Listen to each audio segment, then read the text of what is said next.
Ladies and gentlemen, let's go straight into our final session, our final panel of the day, which is looking at journalism education in the 21st century. Let me first introduce the moderator for this session, Professor Abiodun Adeniyi. Please, a round of applause for him. Professor Adeniyi had his first degree from the Ahmadu Bello University Zaria and has worked at Today newspapers in Kaduna, also Guardian newspapers as well, and he has also bagged a diploma in journalism at the International Institute for Journalism. He's a fellow of the Chartered Institute of Communication and Development and also speaks as a motivator in different spaces and places. Please, again, a round of applause for Professor Adeniyi.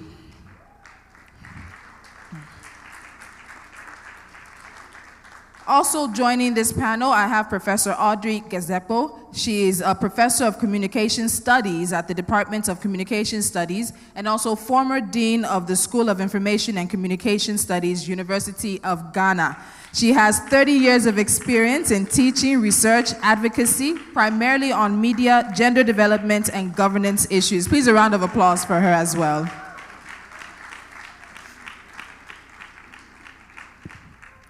Also joining this panel, I have Professor Umaru Pate. He is a Nigerian professor of media history and an academician. He is the vice chancellor of the Federal University Kashere in Gombe State and the former dean, School of Postgraduate Studies at the Bayero University in Kano. He's the president of the Association of Communication Scholars and Professionals of Nigeria, a member of the UNESCO Network of Communication Professors. Please, a round of applause for Professor Pate. And also joining this panel now, I have Dr. Williette James. She's joining the panel as well. She is a Sierra Leonean journalist, lecturer, and gender advocate. She has some 20 years journalistic experience and holds a Bachelor of Arts with honors degree, first class, in mass communication, a Master of Arts in Gender Studies, a Master of Philosophy in Mass Communication, and a PhD in Communication. Please, a round of applause.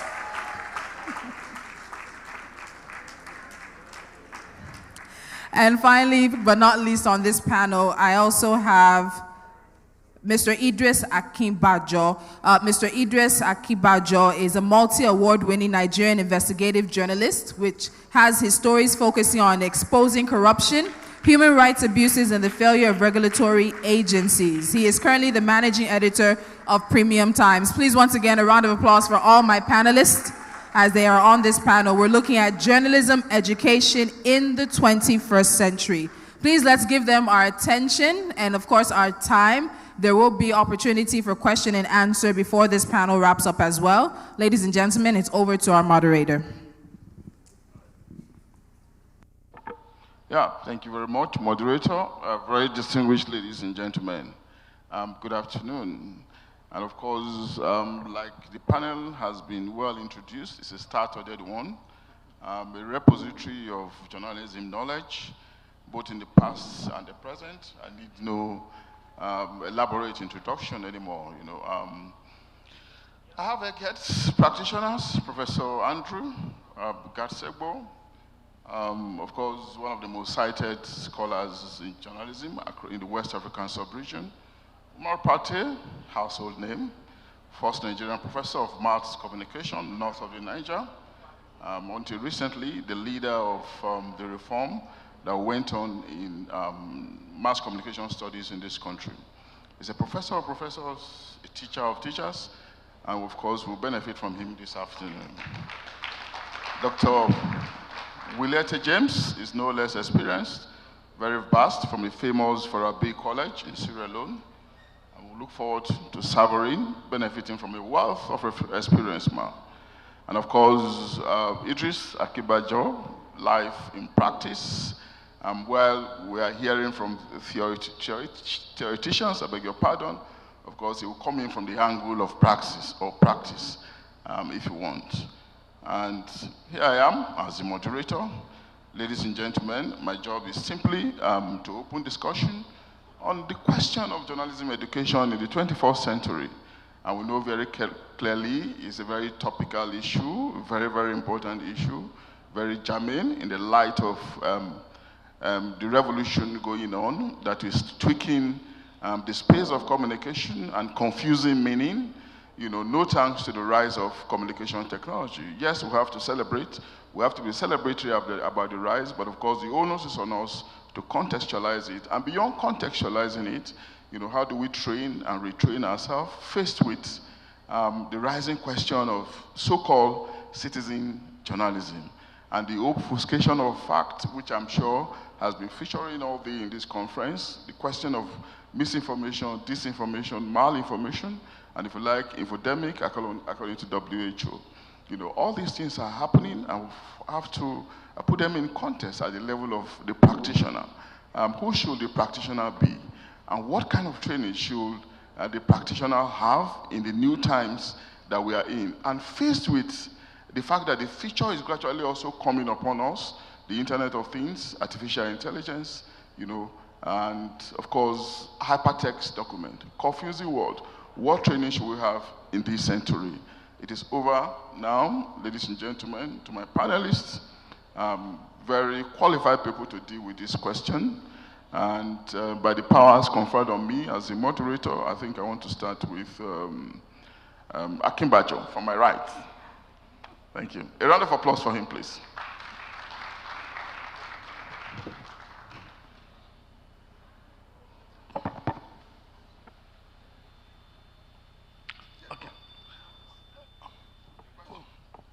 Okay.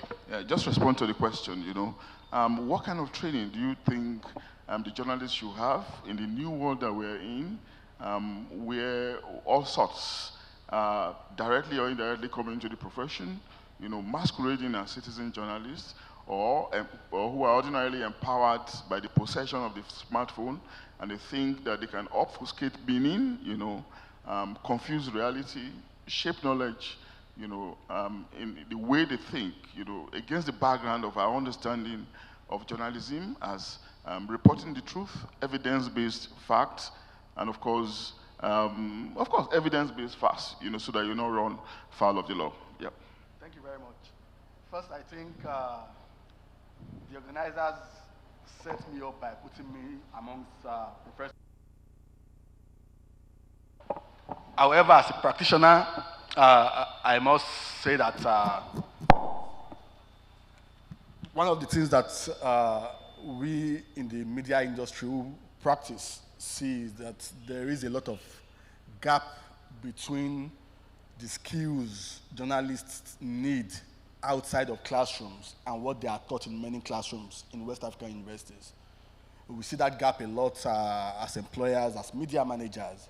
And so for us, first I think there's need for better collaboration between journalism teachers in schools and practitioners on the field. I think there is a stronger need for collaboration so that you can marry the two together and the students can gain both the theoretical knowledge from the academics, from the experts, and also real practical knowledge of the 21st century journalism. But in terms of specific needs, I think the first I would say is that to be able to practice accountability media, which is the focus of this conference, is that journalists need skills on investigation. They need to be able to dig deep into stories. They need to understand the differences between basic news stories, features, and investigations. And I think they need to be trained properly on how to do investigations. Secondly is that in the 21st century, and in the increasing age of technology, journalists need to learn a lot more about data journalism. There is increasingly a lot of data out there by government agencies, by private institutions. A lot of journalists coming out from schools are not able to interpret this data because they hardly do any data journalism trainings while in school. So there is need for practical lessons from school on proper data journalism. There's also a lot of need for media entrepreneurship for young journalists who are in schools.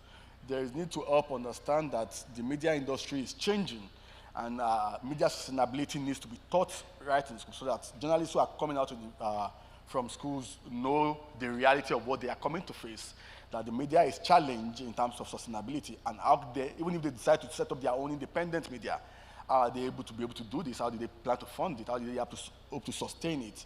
But overall is that there is need to train student journalists who are in school on investigative journalism, data journalism, AI and its roles in journalism. I think those things are so crucial for the 21st century.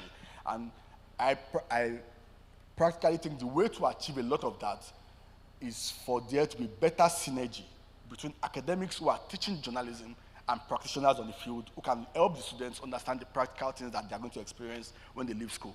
Thank you. Thank you very much. Yeah, thanks a lot, Akinbajo, for that excellent contribution. Of course, we talked about better collaboration, very important, accountability media, interpretation, data journalism, media entrepreneurship, media sustainability, AI, and of course, you reiterated the question of synergy as well. I think it's against that background that we also have to locate these regular, expected pedagogical dimension, if you want, within the times that we are in. And that's where the professors will now begin to come in. What do you think, ma'am?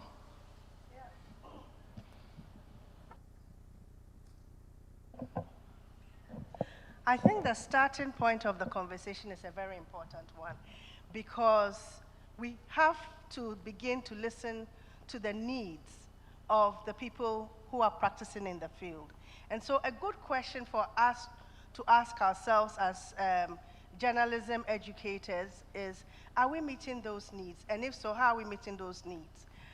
I think in recent years, we ourselves have begun to realize that there is a gap between what we teach in the classroom and what is happening in the field.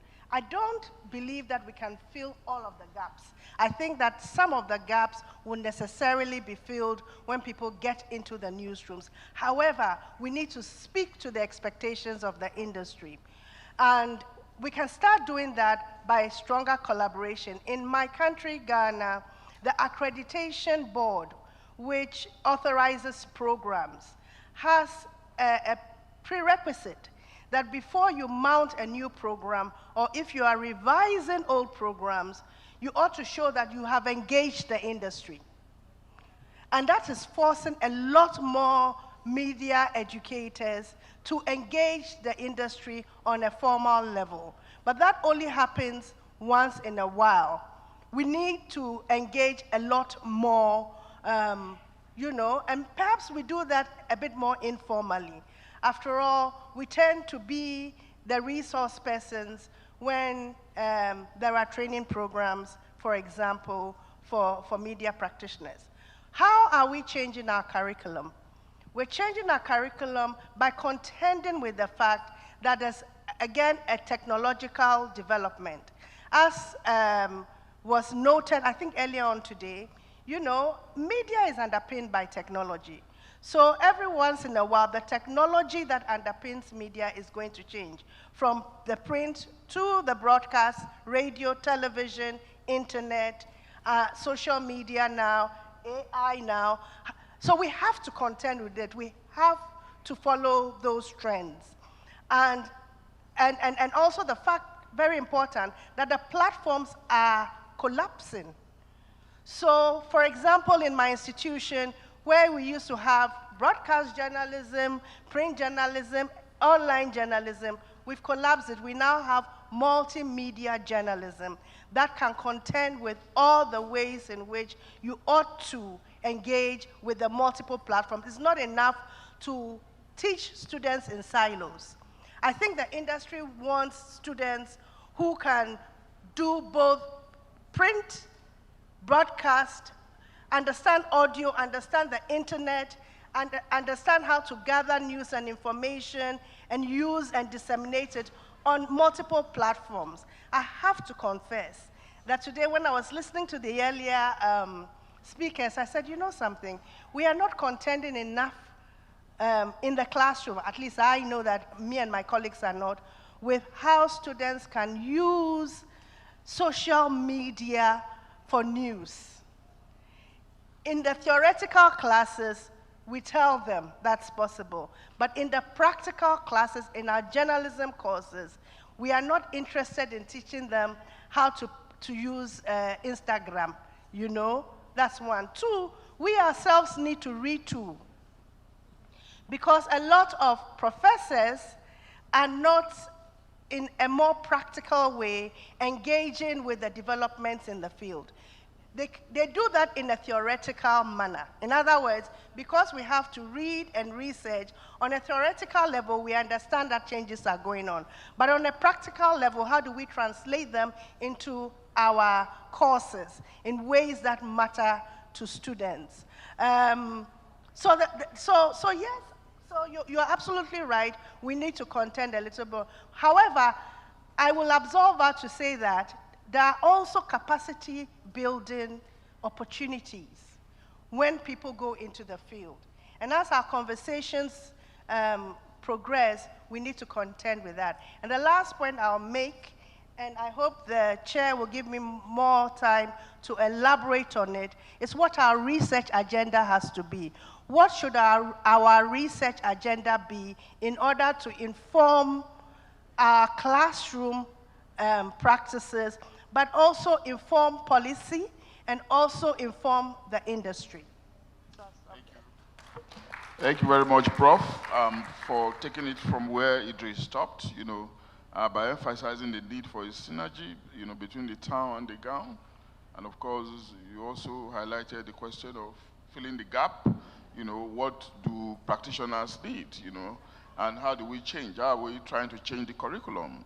Do we have to continually review journalism modules? Then, of course, the question of social media comes in. To what extent are we sure that the teachers of journalism are actually abreast of development in town, particularly as it concerns, the new media, the social media, the digital media, et cetera, et cetera? Capacity building came in as well. Then finally, research agenda. Very excellent contribution, no doubt. And of course, flowing from that, we'll have to bring it. Madam Professor, spoke largely from the Ghanaian perspective. Now we have to bring it, let's bring it back home, ladies and gentlemen. And recently, Professor Pate was at the head of a committee, that, how do we put it now?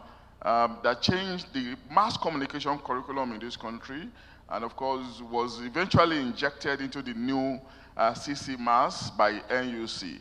And the question to ask Professor Pate, now that he's here, is, sir, do you think that change, or after concluding that assignment, do you think there's any other new needs, for us to effect any further change in the build-up, to the adoption of the new curriculum across Nigerian university?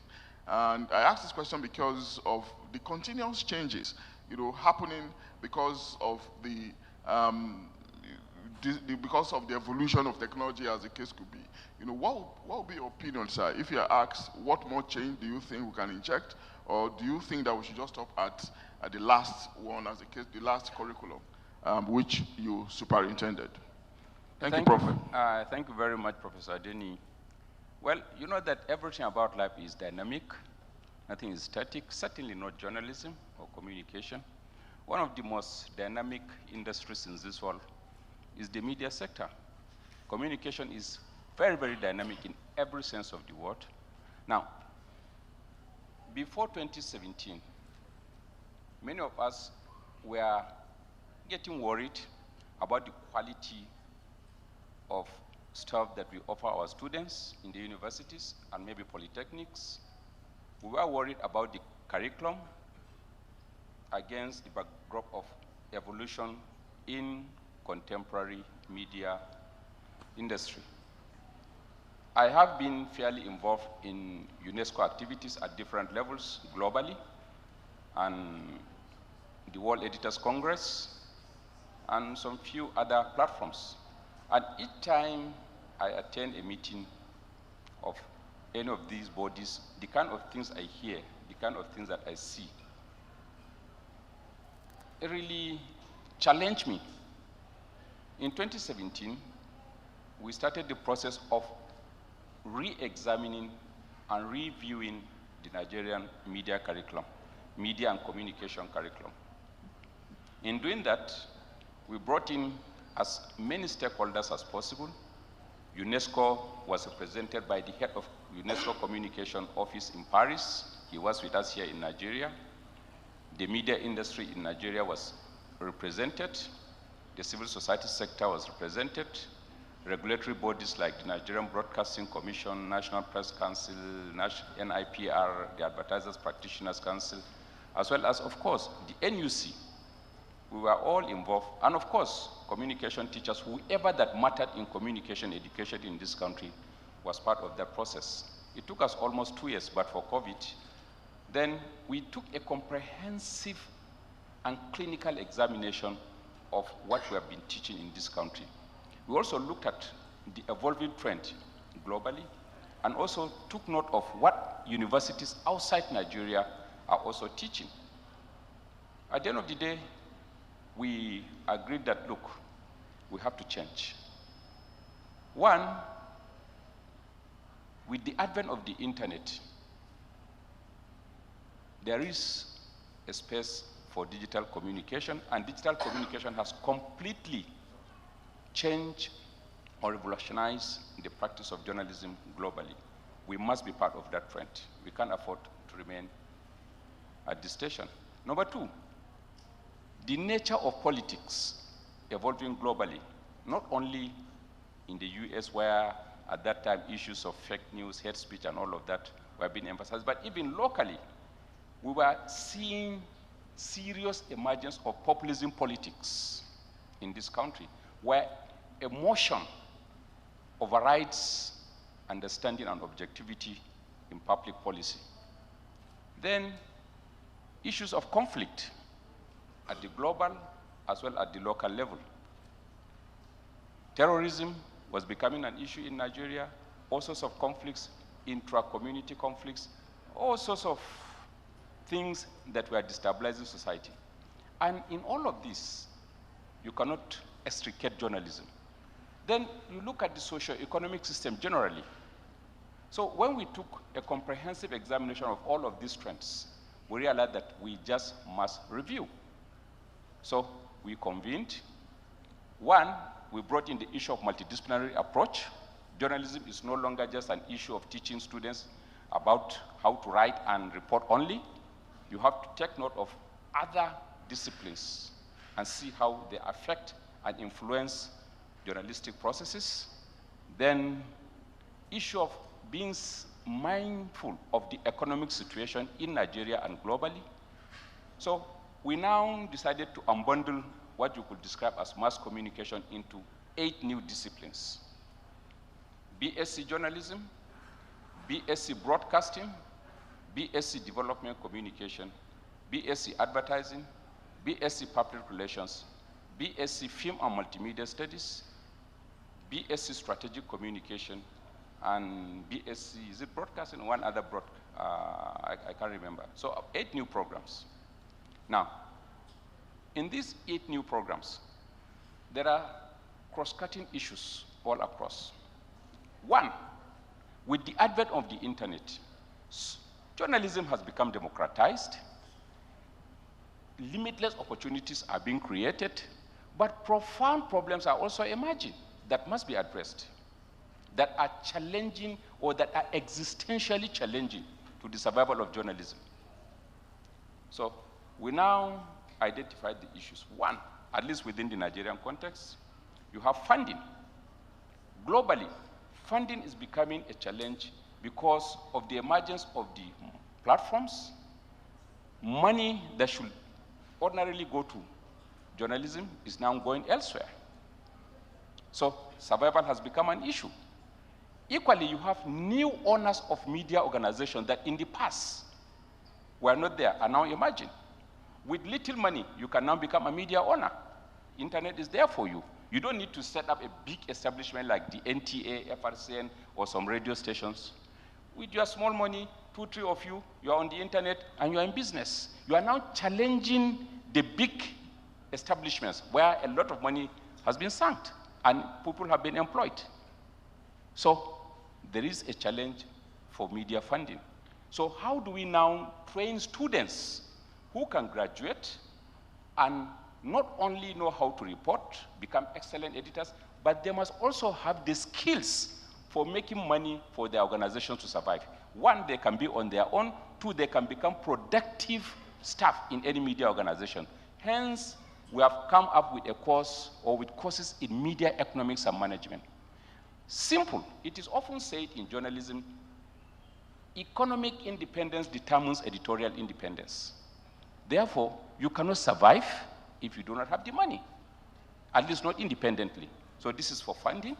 Then secondly, we realize that technology is the enabler in any media business, starting from 1446, when the Gutenberg machine was established, which now led to the printing of newspapers. Then the radio came, TV came. When radio came, people were saying newspapers will die because of the invention of the newspaper technology. I mean, radio technology, but newspapers didn't die. Then TV came. When the technology of combining sound and audio came, people were saying, oh, radio is going to die. Radio didn't die. TV survived. So TV survived, newspaper survived, radio survived, film survived.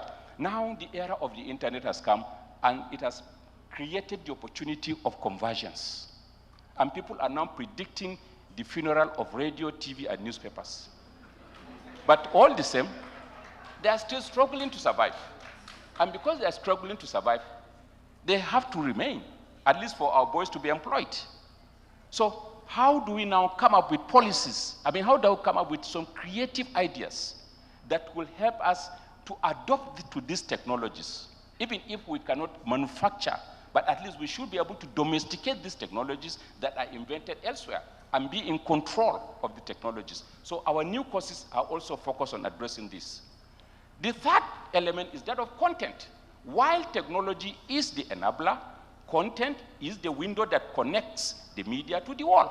And content takes money, takes creativity, takes intelligence, and takes resources or efforts to produce creative content, especially in this competitive global climate where you have multiple sources of information that are requiring the attention of the little attention of the available audiences.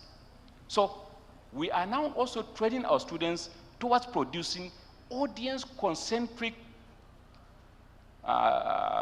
content that could attract the attention of the audiences. Don't forget, in the current situation, you have plenty of information with scarcity of attention. So it is a challenge. Then the fourth area of challenge, which we have also tried to address in the curriculum, is that of credibility. Information without credibility is absolutely useless. People have to believe. And if people have to believe, issue of misinformation, disinformation, malinformation, rumors, lies must be addressed. Of course, issue of ethics must come up. But how do we also train students that can identify and respect ethics? How can they know that propaganda is so insidious now that you have to be extremely intelligent and sophisticated to detect it? So we are training students who can become critical producers and also promote media literacy in such a way that the consumer is critical, the producer is also intelligent, to the extent that each one of them will keep the other accountable. Then, of course, the fourth aspect is that of the fifth, media freedom and safety of the professionals themselves. Media freedom is important, and without freedom, the media will not have the capacity of producing believable content. So how do we now ensure that the policies of government, particularly in countries like ours, are also friendly, even if we insist that they become accountable? Then the issue of safety of those who are the practitioners, psychological safety, physical safety, economic safety, social safety, political safety, gender safety, online safety, and all the safeties. They have to be safe. You have to be alive to tell the story. Dead journalists don't tell stories. So how can we equip you with the skills of being able to engage in investigative journalism and still remain alive when you have the kind of politicians that we have? So these are some of the areas that engage our attention and informed the contents of the curricula that we reviewed in Nigeria. And of course, we are now focusing on postgraduate studies. We are not unmindful of what is happening elsewhere. We are not unmindful of the technologies that are evolving on a daily basis. We are also not unmindful of the economic situation in the country.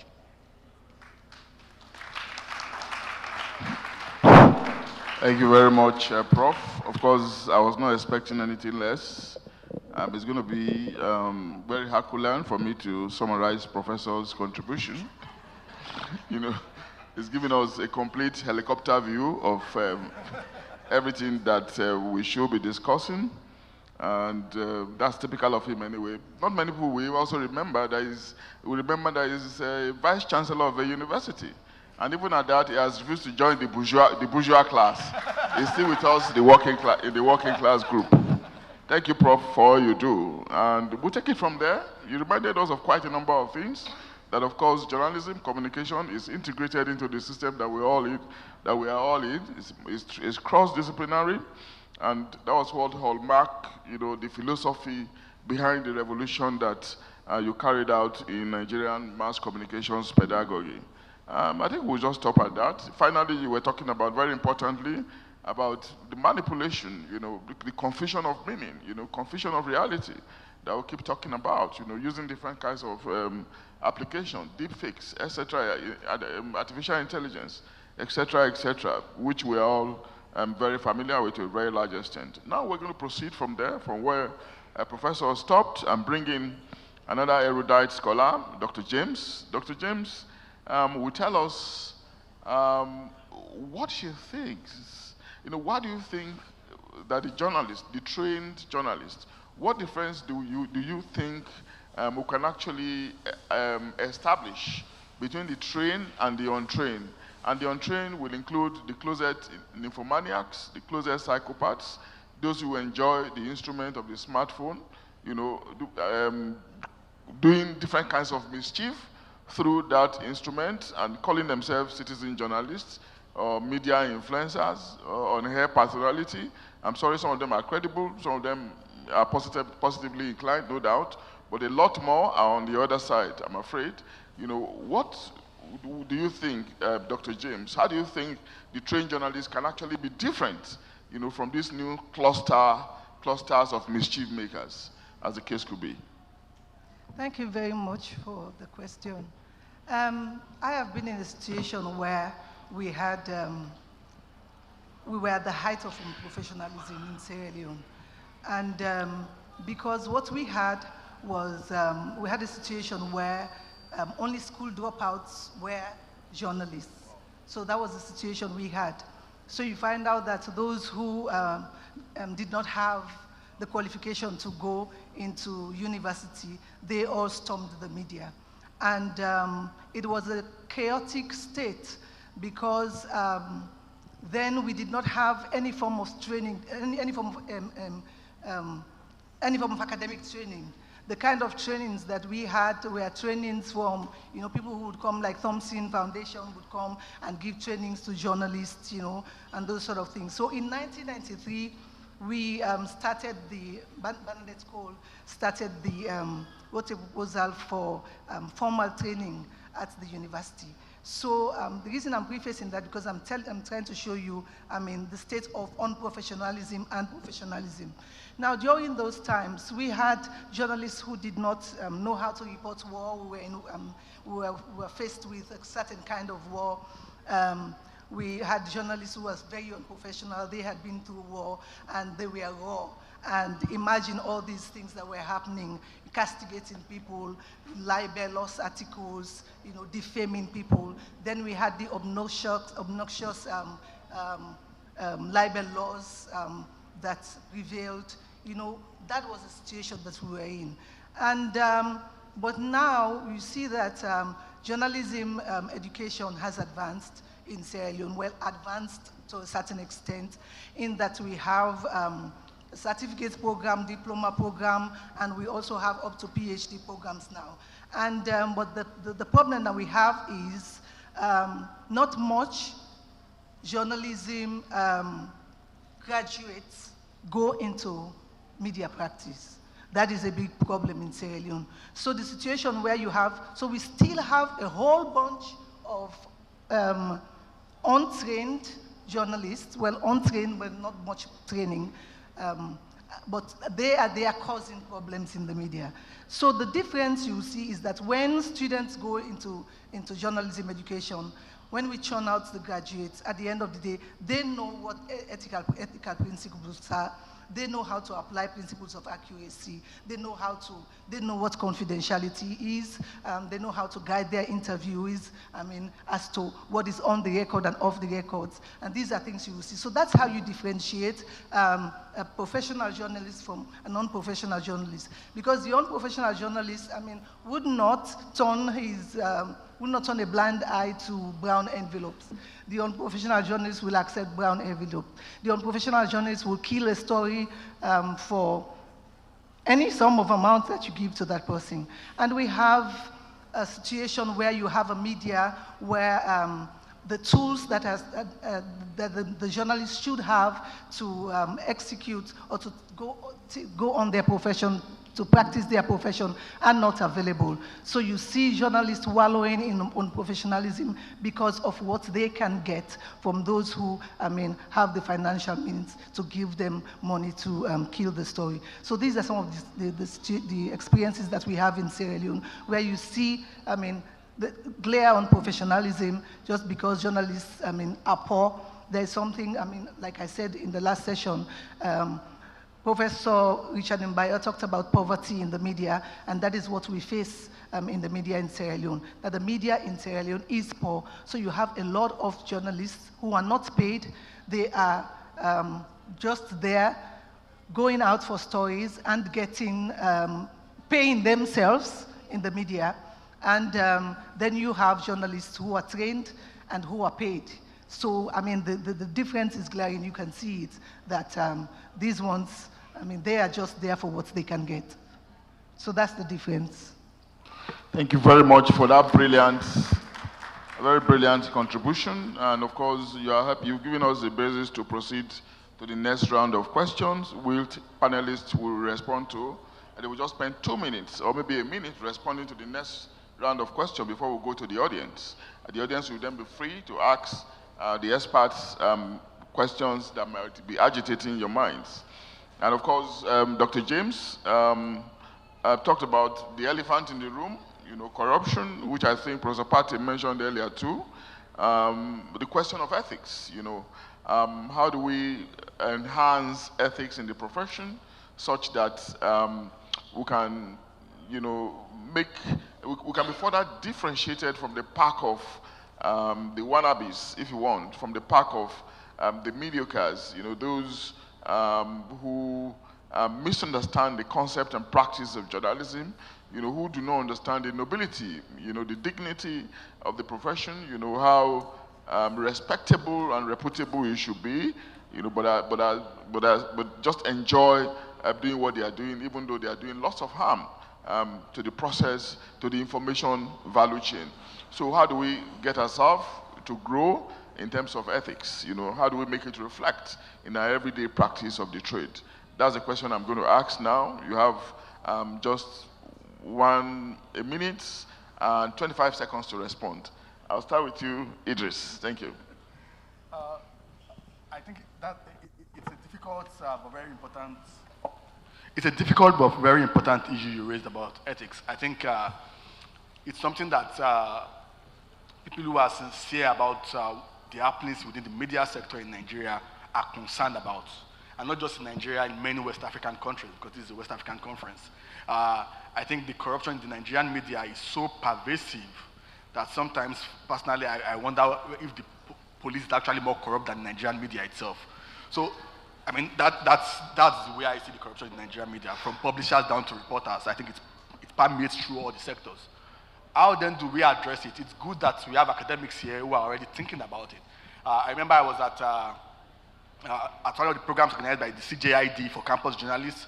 We were at a university in northern Nigeria one time, and I was taking a session on ethics, and I raised the question that, do you know that collecting gifts to go for Hajj from a politician is unethical? And majority of people told me, no, students told me, no, it's not unethical. Hajj, I'm going to serve God. Why should it be unethical? So I think fundamentally, perhaps because of our cultural perceptions and religious issues, there is a lot of confusion about what is ethical and what is unethical in Nigerian media space. Of course, there is the issue of journalists not being well paid. That's a genuine problem in many of our West African countries. But I think the issue of what is ethical and unethical has become so blurry to many journalists, including journalism students. And I think one way to address it going forward is for academics, lecturers in universities to take the issue of media ethics very seriously, such that while students are still in school, whether for their bachelor's or their master's, they understand the practicalities of the ethical challenges that they will face when they go to the field and how they can address them when they are faced with them. Unfortunately, even when many of them come out of school, the institutions they find themselves in also sometimes encourage corruption. When you get employed in the first media house where everything they are telling you is to go and collect money outside, then it's difficult for you, no matter how well you are trained from your university, to face that challenge. But I think the first step is for academics to help take the issue of media ethics seriously and take it as a very serious course and help students, journalists understand what is right, what is wrong, and perhaps also bring practitioners down to the classroom to explain the challenges, ethical challenges they face while on the field. Thank you. Okay. Thank you very much, Idris, for that intervention. And can we give him a round of applause, please, ladies and gentlemen? And I think Idris works for Premium Times, and I think he has that bragging rights. But because in the industry, they are leading the charge, to prevent their journalists from collecting anything outside. And I've seen assignments, events where their journalists, rejected any kind of gratification. Congratulations. I can attest to that, Premium Times. So you are doing very well in practice. I'm sure that's why you are now pushing it to us in the classroom. I can assure you that we are not going to let you down. Prof is here, and Prof, I'll need you to help us clarify. Sometimes the question of gifts, which we see as gratification, as bribery, is sometimes misunderstood as a sociological, cultural thing where you do not reject gifts from elders. That's one. Then secondly, they sometimes misunderstand it too as public relations. Okay, so how do we put this in context for us against the background of the need for us to be ethical in the practice of the trade? And you forgot that sometimes the journalists themselves demand the gifts. It's not just a question of the gifts being offered to them, but I think that, again, that's where ethical training comes in. All our journalism programs have at one of the core courses media ethics. They also have media law, and they make a distinction between ethical practices and the law as well. So that is something that you have to understand. We're teaching ethics in our classrooms. We're using case studies to show them ethics. However, the reality is that when they go out into the field, there are all kinds of push and pull factors that encourage unethical practices. Idris said one of it is that you go into an environment, despite what you learned in the classroom, the environment encourages it. But I think that the poverty of journalists is an important one. It's not an excuse for unethical practices, but if we don't find a solution to making media sustainable, then we are going to have problems where the media industries that are set up encourage their journalists to make their living through brown envelopes. She mentioned it in Sierra Leone. We see the same thing in Ghana. We see the same thing in Nigeria. So we have to deal with the root causes of the problem. And some of the root causes of the problem stems from the industry itself. Having said that, therefore, beyond the classroom, what can we do? That's where capacity building comes in. The connection between industry and academics should allow us to go into newsrooms to help them with their capacity needs. Really very important. We ourselves, through our research, must answer some of the questions you asked. How do we see ethical practices in our cultural context, and how does that translate to journalism practice? It's a question for research. And we need to answer those questions through proper research with journalists themselves. Why? Do you understand what the ethics are?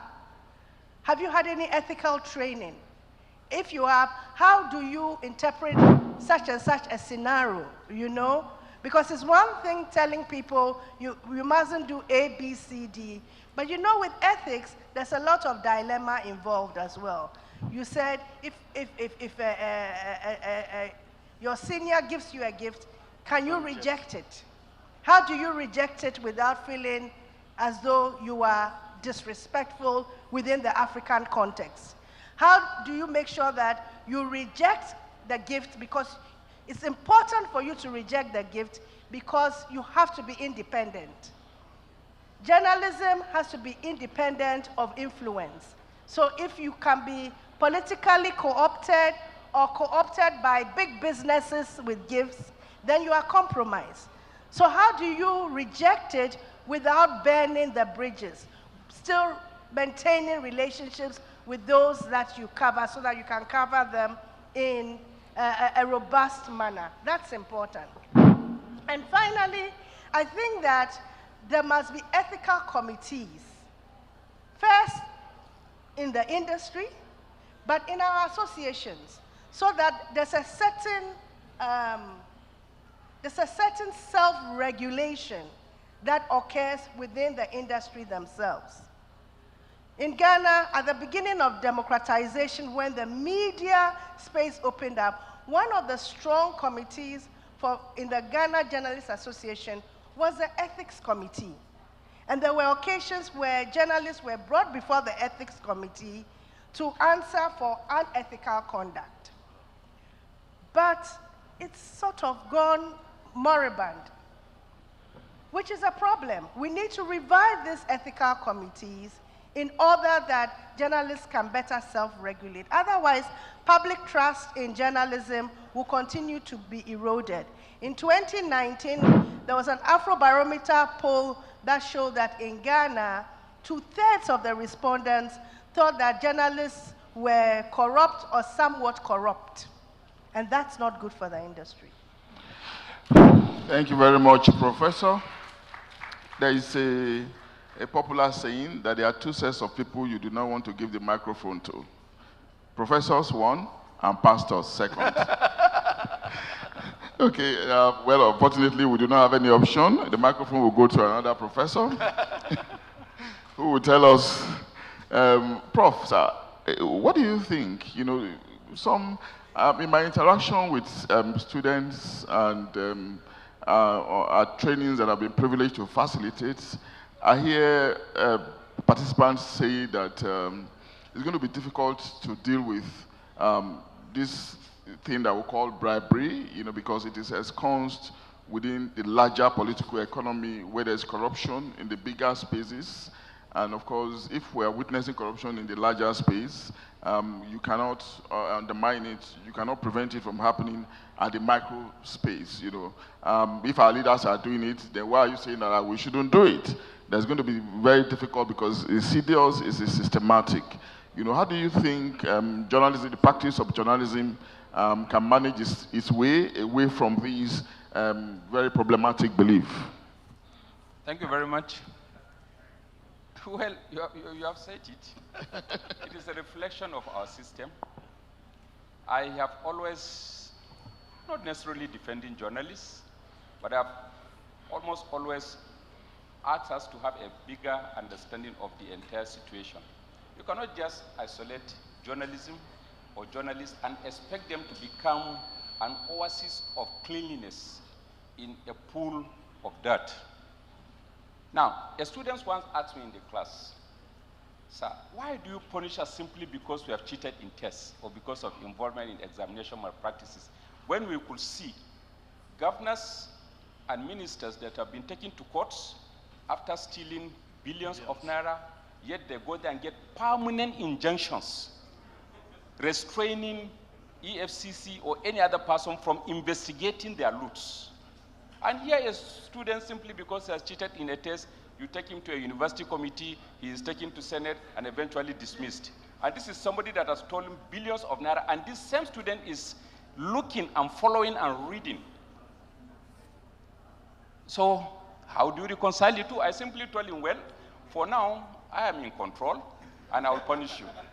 Outside, I'm not in control and I cannot punish them. Now, going back on a very serious note, it is a reflection of the disease of the pathological nature of corruption in our system. And journalism, when you talk about ethics, we know what is correct, we know what is incorrect. Ethics is nothing new other than derivatives from our religions, from our culture, and from our good behaviors in our houses. Is there any religion in Nigeria that says go and steal? There's none that says, you're always told thou shalt not, thou shalt not. So we know, and ethics is just like a theoretical explanation of all of these things. But the reality of the situation, like my colleagues rightly mentioned, I've done some studies in Sierra Leone some years back. I was commissioned by an international organization to do an analysis of the community radio station in Sierra Leone, and I know what I found. I studied in Ghana, and I've remained in contact with that country for long. So it is not just a Nigerian scenario.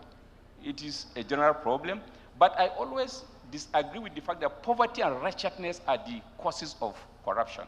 It is the issue of strength of character. And in Nigeria, I always say, perhaps when we deregulated our media system, we also deregulated our behaviors. Yes, you could see that everyone is doing what he or she wants to do. And the laws and the ethics and all the regulations that we have are not functioning. It is now left for individual journalists. We know the types of, whether deontological ethics, teleological ethics, utilitarian ethics, whichever kind of ethics that guide you in your media organization. It is now between you and your conscience, and the kind of training that you have received and the kind of care that you give. You see, we all love journalism, but we do not care for journalism. If you love me and you do not care for me, then there's a question. So if you love, you have to care. And there's no romancing without financing. So they go together. So if you love journalism, you have to be willing to pay for journalism to survive. If you do not pay, then you should be willing to also get deficits in performance. But these are not excuses. Now back to I'm not bothered about ethics. Now let's go back to the issue that I raised earlier on about our curriculum. One of the things we did, when we completed this curriculum, we made sure that the federal government of Nigeria took ownership. And how did we do it? We pushed it through the NUC, and then went to meet the Vice President of Nigeria, 5 of us, Professor Jega, Professor Rashid, myself, Professor Nimi Briggs, Professor Olu Bukola, and I think about 6 or 7 of us. We went and met our former Vice President, who happily is a professor. We had an extensive discussions. And because of that, it's been included in the Nigerian policy system to the extent that the federal government of Nigeria will now be willing to fund the establishment of journalism faculties in Nigerian universities. It is now left for individual vice chancellors to fight for it. Like what I've done in my small university in Kashere, I've signed an MOU with UNICEF. UNICEF is now, and NUC has endorsed it. From this year, we are starting the teaching or the programs in MSc, mass communication or communication, and PhD in communication. And what we are going to do, we're not going to teach all these outdated things. We are teaching media innovations. We are teaching, or we are going to instruct or focus our research on the issues that I've mentioned, media survivability, and then the professional, or what I could describe as professional risk management in the era of the regulation. So let me not bore you with my long talk. No problem. Thank you, Prof, for all you are doing and for all you've done for Federal University Kashere. I think by the time I get back to my school, I'm going to be talking to my Vice Chancellor to see how we can make you a Professor Emeritus so that you can come. He's a progressive fellow. He's Professor Maman. Yes. He's from University of Maiduguri, my former university. We are friends, so we can talk. No, Prof, we'll be seeing how we'll bring you in so that we can also benefit from these. Anyway, ladies and gentlemen, thank you, Prof, for all you do once again and for your typically excellent intervention. And now I'm going to bring in Dr. James once again for our own 2 minutes, or one or a minute and a half minutes, I beg your pardon. And what I'm going to need you to do for us is to see if there's a factor of classification or a factor of division or the role of classification in the furtherance of ethical infractions, you know. And how do I mean? You know, do you think gender as a form of classification, income as a form of classification, experience in journalism as a form of classification, location of the media as a form of classification has any role to play, you know, in the commission, in committing journalism infraction, in adherence or infraction against journalism ethics? Thank you very much for the question again. I did a study in Sierra Leone, and I found out that in Sierra Leone, we have 3 sets of journalists. We have the ones who know the ethics, and they abide by the ethics of the profession. And you have those who don't know at all, so of course, they won't abide by what they don't know. And then you have those who know, and they flout them. They know the ethics, and they flout them. This classification you are talking about, yes, I'm going to point to gender. Of course, gender comportment within the newsroom. You have journalists who just tap the female journalist's bottom to say, your bottom is big. I mean, because you don't do that. So, and then you have those who, let me just ask a question. There are journalists who, at the spur of the moment, of course, all journalists will have to make ethical decisions. I'm going to ask, if you see a pregnant woman giving birth outside the main hospital, would you take the shot or would you not take the shot? That is another ethical consideration. I mean, at the spot, these are all newsroom issues. But I want to talk about the 3 sets of journalists I talked about initially in Sierra Leone. We had those who know and they flout. There was a time when Gaddafi came to Sierra Leone, and he brought, he had sent some amount of rice, you know, to Sierra Leone. And then this journalist editor sent a reporter to cover the story at the National Stadium. When the reporter got to the stadium and covered the story and presented the story, the news editor looked at the story and he wrote the story.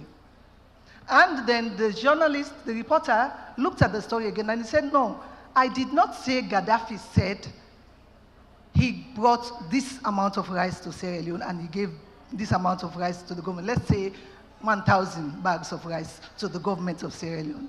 I did not say that. Gaddafi did not say that.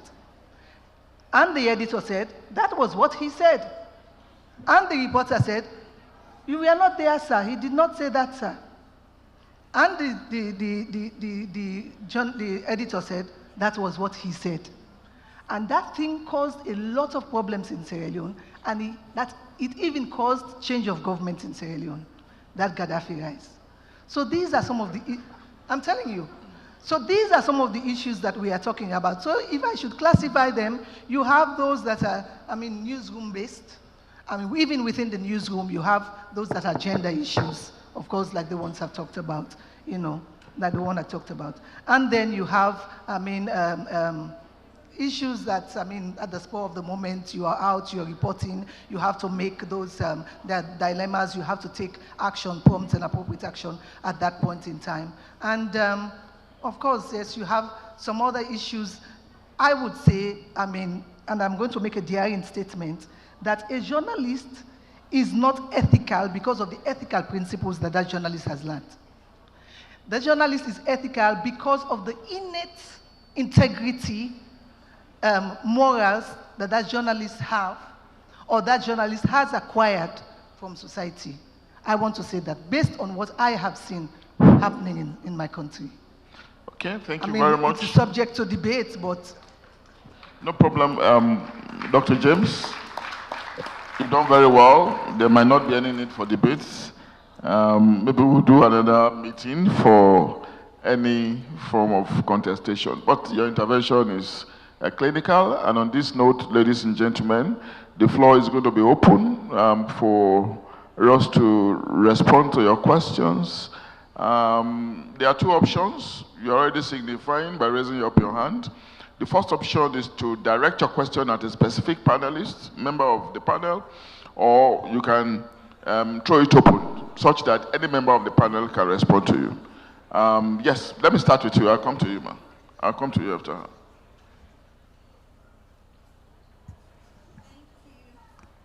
Thank you. It was a pleasure listening to all of you. There's so much to learn from all you have shared. I want to speak about collaboration between the town and the gown. And I'd like to use a model that we have adopted at the CGID as an example.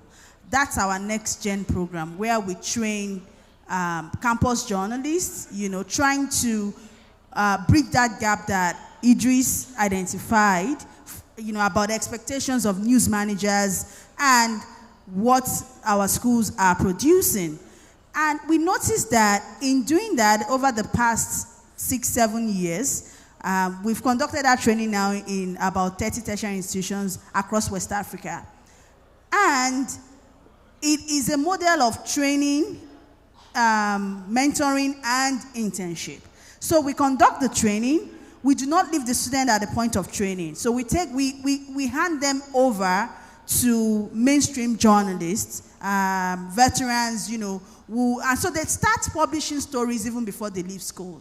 And by the time they may be going for break, we assign them to newsrooms as interns, and we support them through that system. But some of the things that I coordinate this project, so I know. Some of the frustrations that I have experienced coordinating the project is that we go to some schools requesting that we want to host this training, and HODs are asking us what is in it for them.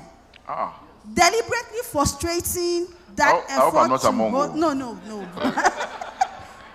But we've had such instances, which tells me that I think some academics still do not understand why we need to work together, to collaborate. That it is not a we against them. So I would like, Prof, I think you occupy a very good stead in helping us to bridge this gap.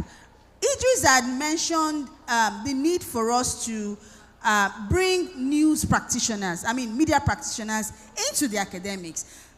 Across West Africa, or let's start from Nigeria, I am wondering in my head, why have we not had a school that would ask a Gadzekpo to sit in class for, take a course, maybe assign him with another lecturer, a Musikilu Mojid. But there is Idris here.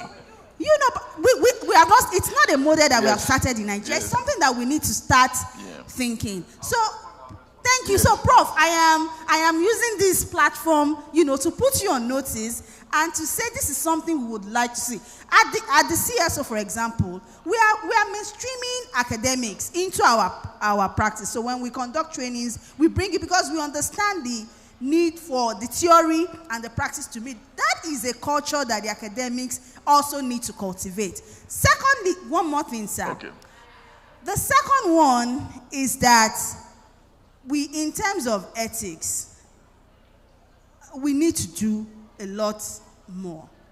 We need to do a lot more. We know that journalists are a product of socialization, and so we cannot isolate their experience from the larger society. But I think that academics would have helped us to reduce the problem of ethics a great deal if we infuse philosophy.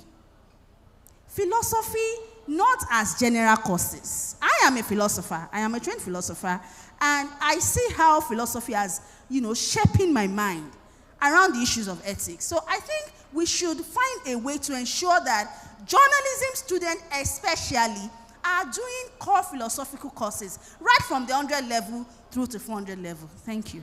Thank you very much. Madam, you, then I will pick one from here. Yes, you. I've just been told that we have a limited opportunity for questions. You are going to bear with us. We're trying to manage time, please. After you, Aja, the young man in, yeah. Thank you, sir. It's good to be here. My question... Okay. Lanruze, don't worry. I will use the powers conferred on me to... Go ahead, sir. Thank you, sir. Thank you for giving me the platform. Dr. Umaru, Professor Umaru, please. There are efforts like this conference to coordinate such a beautiful and interactive conference. My question is that Are there any ongoing efforts to coordinate and share skills among West African journalists, trainers, and institutions? Thank you for keeping it short. That's you. Then you. Oh, well, thank you very much for this wonderful session. Okay. My question is... keep it short, yeah. Okay, yeah. There has been a lot of complaints from students in media schools who say that most lecturers are analog inclined, and how can they convey digital knowledge to a tech future? So if we keep, the single question here is that, do lecturers also need training to teach futuristic courses?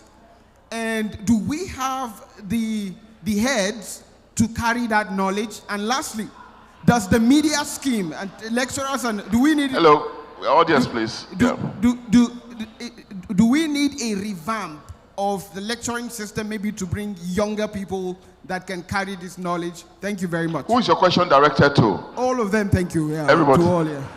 Okay. Okay, Larry, please, your intervention before we come back to the panel. I've been instructed to keep it short and sharp. Yeah. Microphone to him, please. Yeah. Apologies to those of us who have our hands raised. Sorry, time is up. Sorry, Paul. Sorry. Okay, thank you very much. My name is Lanre Arugundade, International Press Center, Lagos. First, I'd like to agree with Professor Audrey that the profession needs to take itself seriously for the outside world to take us seriously. And I think that is the whole point about returning to the tradition of the ethics committee of the Union of Journalists or the Guild of Editors sanctioning, journalists that breach the code of conduct of the profession. And it's not a new thing. Let me tell this audience that all this talk about fake news has always been there. The difference this time around is that the social media has actually magnified fake news. So in Lagos, in the 1980s, an editor who publishes a magazine called Akapa's Top Magazine sat down and conjured an interview with a supposed girlfriend of Michael Jackson. Now, for our generation, Michael Jackson is like what Davido, Wizkid, and whatever is to this younger generation. So the edition sold out. But the Lagos State Council of NUJ knew that it was not possible. We are not talking of the days of mobile phone or whatever. And how would you have come across, a Michael Jackson interview? So the ethics committee investigated that journal, investigated the editor, and found it guilty.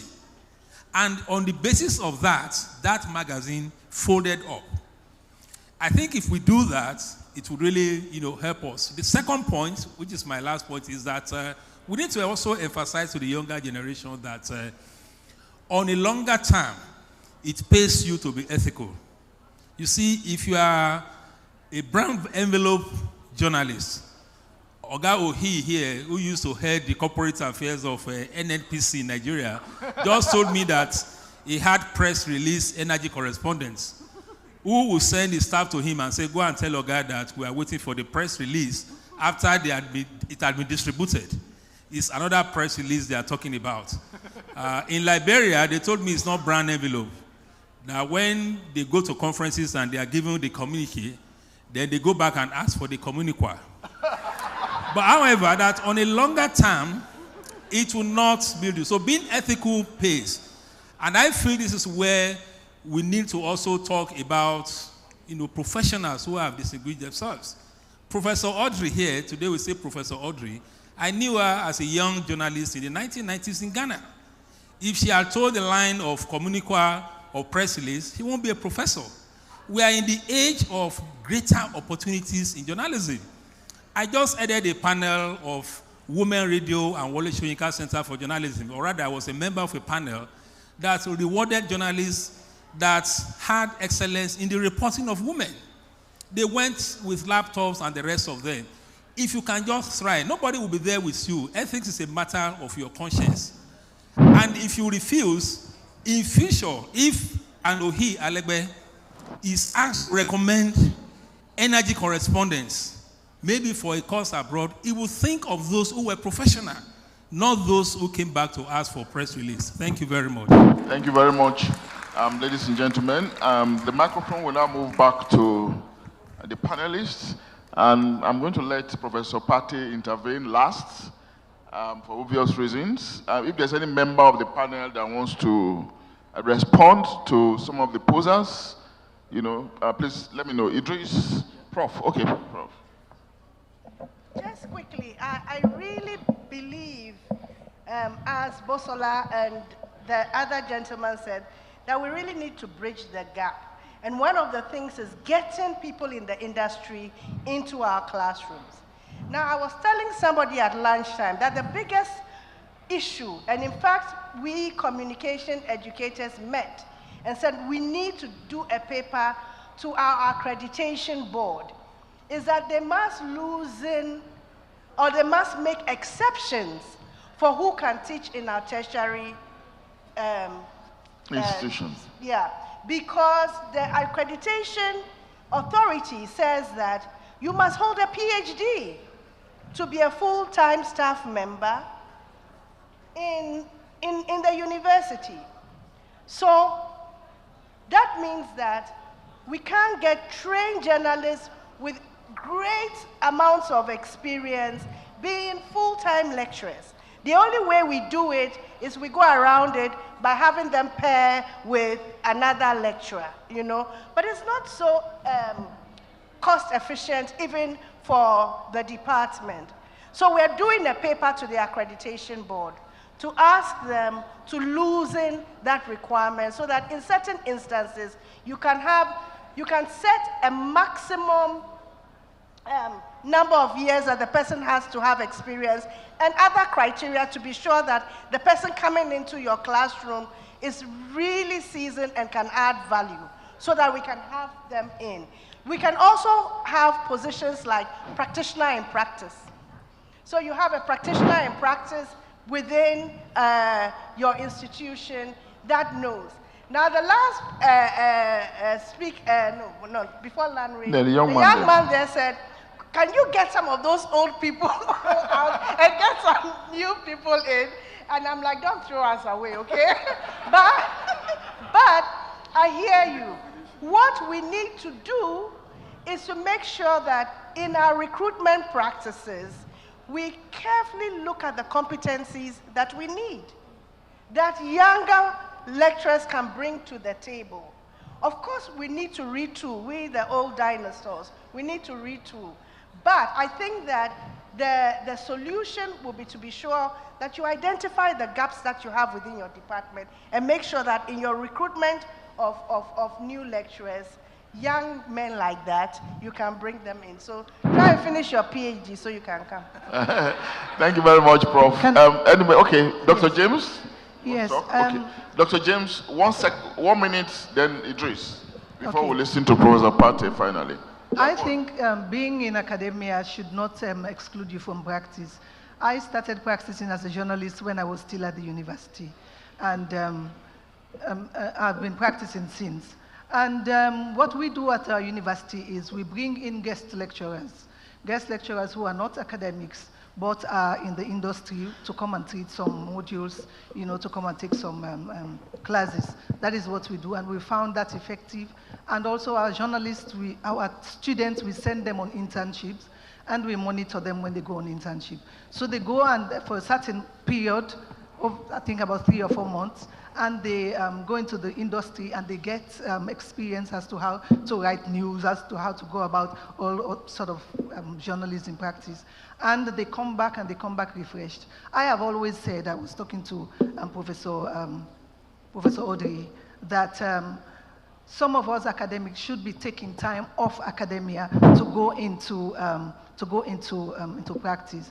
I have, for example, now I have gone into communications proper because I work with one of the oil companies now.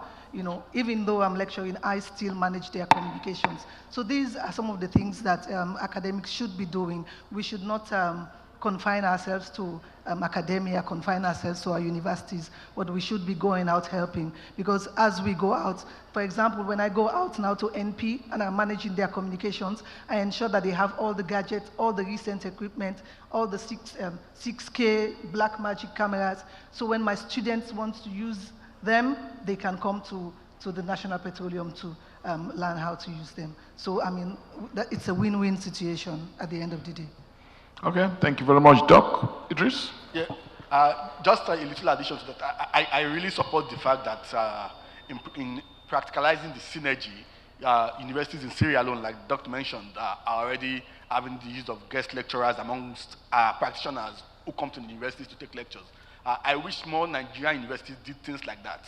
I mean, for example, every year the Wole Soyinka Center does the annual award for the best investigative journalists in Nigeria every year. I'm surprised that there are no universities who have institutionalized getting those annual winners to come and teach their students how they did those investigations. So I think if there is need, and thank God Prof Pate will be speaking last, if there is need to institutionalize things like that, that will force departments of journalism to look for practical ways of bringing practitioners, experts in data journalism, in fact-checking and code. In the United States, they are called professors of practice. Yes. Go on. So I think if there's a way that it can be institutionalized, I think it would be better rather than leaving it to the whims and caprices of different departments. And like the CGID woman has said, in reality, it's difficult sometimes to get academics to cooperate, even when the university is not going to spend a dime on it. It can be very difficult. But in terms of ethics, just a final contribution on that, I think particularly for young journalists, the excuse of saying the reason why I'm unethical as a journalist is because I'm poorly paid, I don't think it's valid anymore. And I say so because I think the opportunities that exist for young journalists now, I don't think we've ever had such opportunities in Nigerian history. Local organizations, international organizations, every day are making announcements for grants to do stories. There are lots of trainings, the GIJN online, Reuters Institute online. There are tons of free training modules, free training opportunities in different aspects of journalism that you can use for capacity building, develop yourself, even if your university is not supporting you, and then get grants to do good stories that will earn legitimate money, way more than whatever salary any company or any media house is willing to pay you. So I think particularly for younger journalists, the excuse that it's because I'm poorly paid, that's why I'm corrupt, is no longer valid if you are willing to take the opportunities that are available to improve your capacity and to search for grants to do great stories and make legitimate money. Thank you. Thank you, Idris. Wonderful. Yeah, ladies and gentlemen, now the floor is for Professor Pate. Professor.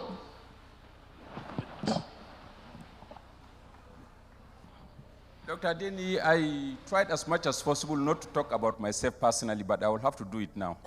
Number one, the issue of collaboration. It is about individual attitudes and behaviors. I was head of department for 7 years at the University of Maiduguri, and I know what I did for that university. Dapo, when he was in the United States, was visiting Maiduguri, asked him, and some other people. And I reached out to UNESCO to furnish that department before I left Maiduguri. If you go up to this moment, the facilities Maiduguri is using are facilities that UNESCO gave me, which that university is using. Number two, when I relocated to the Bayero University, Kano, I had relationship with almost everyone that mattered in the world, not just in BUK. At least Premium Times. You know how many of my staff come to Premium Times? I have relationship with BBC World Service. I took 6 of my staff who spent days inside the BBC World Service, and this year I'm going to take them again to Al Jazeera. Not only that, Mr. John Momo was in BUK, Dapo was in BUK, Ribadu was in BUK. Almost everywhere you can think of in this country was in BUK. And today, BUK has a functional digital radio FM that is broadcasting across Kano. Not only that, we have a functional digital television studio that right now you can get on the satellite, NICOMSAT. The university did not spend a kobo. For my 4-year stay in Bayero University, I've invested over $4 million in that university. not a single kobo from the government of Nigeria. And my approach is this. I use the 5 R's that I use in the media. Reaching out, being relevant, getting revenue, being reputational, and being resilient. If you can adopt these 5 R's, you don't need, no vice chancellor will disrespect you. In Bayero University, Kano, I was the dean of the faculty, the dean of the postgraduate school, as well as the deputy vice chancellor before being appointed a vice chancellor. And go and see what I've done in my university. In 2 years, I've already got a functional radio studio. I have a functional TV studio that is being equipped right now. I have an online laboratory. And not only that, last 2 years, I supported 6 universities in this country. University of Port Harcourt, my friend there, Professor Princeville, asked him if I have not established an online laboratory there with support of MacArthur. Lagos State University, Nasarawa State University, Summit University, Ebonyi State University, Borno State University, of course my own university, and Bayero, I established a laboratory of 150 laptops, no kobo from the university. So it is a matter of knowing who is heading your department. And the greatest challenge that we have right now is not unbundling. When we were unbundling, the federal government did not give us a kobo. I sourced for the money from all over the world, and nobody ever attended our meeting, paid for accommodation, or paid for feeding. We paid for everything, and we did the process up to the last point, to the level of the vice president. Not only that, if you are working with a team, have a team. As a journalist, I told my colleagues, I never believed that there's anything called poverty. When I signed to be a teacher, I did not sign a treaty with poverty. I signed a treaty with prosperity. And that has always been my guiding principle. I came to this conference with 6 of my students, or 7. And there's no conference. My students have traveled across Nigeria. And I always pay. Sierra Leone, I have an establishment with one of your university, up there, Makeni. They have to come to Bayero University for their PhD studies. I'm an examiner in Makeni. I'm an examiner in some other countries. And when I reach out, I try to establish relationship. Richard Gingras, I didn't know him here. We were in the last 4 months, I was in the United States, I was in Taiwan, I was in Pakistan, I was in Indonesia. I didn't go there to go and sleep. Despite the fact that I'm a vice chancellor, I don't depend on the resources of the university. So it is a matter of coming to this place. I did not collect kobo from my university. I don't need it. And when I travel with my own money. I believe if you are in mass communication, you are in money. Yes. Except if you decide to be poor. Because this is the era of communication all over the world. This is the era of collaboration. This is the era of intelligence. This is the era of knowledge. But if you decide to remain in the university, you are still teaching students about agenda setting. We are no longer talking about agenda setting. This is, you teach them about agenda setting, yet you have no agenda to set. And I tell my media colleagues, you are no longer setting the agenda, you are keeping records. You have become record keepers, because for you to set the agenda, you must look into the future. But what are you doing? In the morning when we read the news, he said, he described, he lamented, he explained, he emphasized. So what are you doing? You are keeping records of what has happened, while people are now looking into the future. This is why when you are talking about audience-centric, people now want to know what will happen to them. What can they get? What are the opportunities for them? You are still telling them that the minister said yesterday. He says, what is their business with? They have already read it on the social media breaking news. So what can you tell them to set the agenda for them? What are their basic needs? And how can you relate what you are giving them with their needs so that you can be relevant to them? I try to be relevant to my students. I try to be relevant to my colleagues. I try to be relevant to my system. That is why no vice chancellor can underestimate my presence in City University. Because if I come, I'm not coming to say, Mr. VC, give me this. I'm coming to say, Mr. VC, this is what I'm giving you. So he takes me serious. And if I meet people who I see there is something in them, I try to take that thing. When I meet media editors, Those who can relate with me, I bring them to my university. My principle is, if I see you, I take the best in you and leave the rest for the others. This is my principle. So collaboration is a matter of having who is the leading light in your system. If you have a positive outgoing HOD, all he needs is to if I were to be in Abuja here, all of you will have been lecturers in my university. NUC or no NUC. And NUC will not change its rule because of journalism.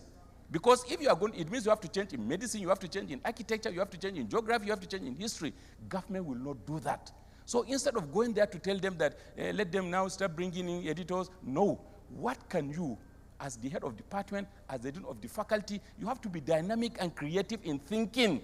That is why I tell my HODs, don't come and disturb my life as VC. Go and be creative. If not, I change you and bring another person. Don't come and pester my life. Go and think. Go and think and be creative. Solve your own problem. Don't bring your problem to me. I have more than 100 departments. So I have more than 100 problems. You have only one for your own department. So go and solve it. So it's a matter of individual attitudes. It's a matter of individual attitudes, individual approach. If you have a progressive outgoing HOD who is not greedy, who is not willing to cause fights among his colleagues, then that one there will be peace, and you will reach out to the world and be changing your curriculum and teaching students what they need to know. Then somebody talked about a relationship across West Africa. We have tried to do that. At least the CGID is one that is at the level of civil society. At our own level of institutional cooperation, I am a strong member of the African Union of, Association of Universities. Our headquarters is in Accra. We visit the place regularly. But again, it depends, like I've said, on attitudes. Like the greatest challenge we have today in implementing our new curriculum in Nigeria is the attitude of our colleagues who are not willing to adjust, who are not willing to read new books, who are not willing to understand the concepts and the realities that are emerging in the world today. They are still steeped. The notes that they were given by their teachers are the notes they are repeating to give students today.